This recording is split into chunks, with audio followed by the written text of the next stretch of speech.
एक बार की बात है, किसी बड़े राज्य में एक राजा अपनी रानी के साथ रहता था। उसके राज्य में प्रजा बहुत खुश थी। राजा अपनी प्रजा का ध्यान अच्छी तरह रखता था, इसलिए सभी लोग राजा और रानी को दुआएं देते थे। सब कुछ होने के बाद भी उन दोनों को बस एक ही बात का दुख था कि उनकी कोई संतान नहीं थी। रानी सूरज की पूजा करती थी। उसे पूरा विश्वास था सूरज देवता की कृपा से उसे जरूर संतान की प्राप्ति होगी। एक दिन राजा और रानी बगीचे में घूम रहे थे। बगीचे में एक तालाब था।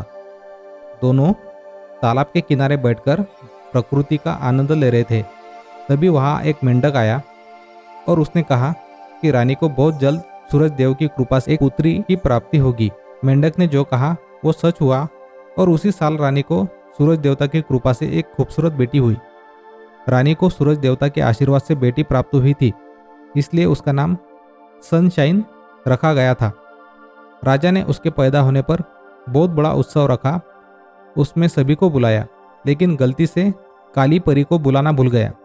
जब सभी राजकुमारी को आशीर्वाद दे रहे थे, तभी काली परी आ गई। उसने गुस्से में राजा को श्राप दिया कि तुम्हारी बेटी जब 15 वर्ष की हो जाएगी, तब एक चरखे की कील चुभने से इसकी मौत हो जाएगी। इतना बोलकर वह गायब हो गई। राजा और रानी दोनों बहुत दुखी हुए। उनको दुखी देखकर सफेद परी ने उनको सांत्वना देते हुए कहा कि चिंता मत करो, मैं इस श्राप को रोक तो नहीं सकती, लेकिन इसे कम कर सकती हूँ।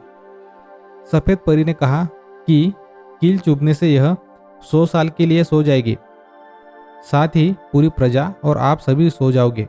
लेकिन जब कोई सुंदर राजकुमार इसे चूमेगा तो इसके साथ साथ आप भी सभी जाग जाएंगे। इतना बोलकर परी गायब हो गई। धीरे धीरे समय बीतने लगा। राजकुमारी बड़ी होने लगी। वो समय भी आ गया जब राजकुमारी 15 साल की होने लगी थी। तभी राजा और रानी को किसी काम से राज्य के बाहर जाना पड़ा। वे एक दासी के भरोसे राजकुमारी को छोड़कर चले गए। जिस दिन राजकुमारी का जन्मदिन था और वो खेलते खेलते किसी तहखाने में पहुंच गई, वहां पुराना चरखा रखा हुआ था। राजकुमारी ने जैसे ही उसे हाथ लगाया, उसमें कील लगी थी। वो उसे चुभ गई और वो वहीं गिर पड़ी। सेवकों ने उसे बहुत ढूंढा और वो तहखाने में सोती हुई मिली।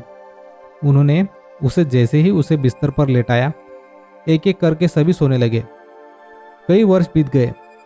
महल के चारों ओर जंगल और कंटीली झड़ियां उग गई। महल तक पहुंचने का रास्ता बहुत कठिन हो गया था। उस महल तक पहुंचने की कई राजकुमारों ने कोशिश की, लेकिन कोई भी वापस नहीं आया। काली परी के श्राप के कारण सभी नींद में सो रहे थे। एक दिन उस महल की कहानी सुनकर एक सुंदर राजकुमार उस ओर आया, जो कई राज्यों को जीत चुका था। सभी ने उसे वहां जाने से रोका और कहने लगे कि जो भी वहां गया है कोई वापस नहीं लौटा। लेकिन राजकुमार ने किसी की भी बात नहीं सुनी और महल की ओर चला गया। जैसे ही वह महल के पास पहुंचा, अपने आप ही झाड़ियां दूर हो गई और वह सीधा राजकुमारी के कमरे में चला गया। मार्ग में उसे सभी सोते हुए मिले। राजकुमारी को देखकर वो मानो उसकी सुंदरता में खो गया। उसने खुद को संभालते हुए जैसे ही उसे चूमा, वैसे ही काली परी का श्राप टूट गया और उसके साथ ही सभी नींद से जाग गए। सभी दोनों को देखकर बहुत खुश हुए और दोनों की शादी करवा दी। इस कहानी से हमें यह सबक मिलती है कि दूसरों का अच्छा चाहने वालों के साथ कभी बुरा नहीं होता। धन्यवाद।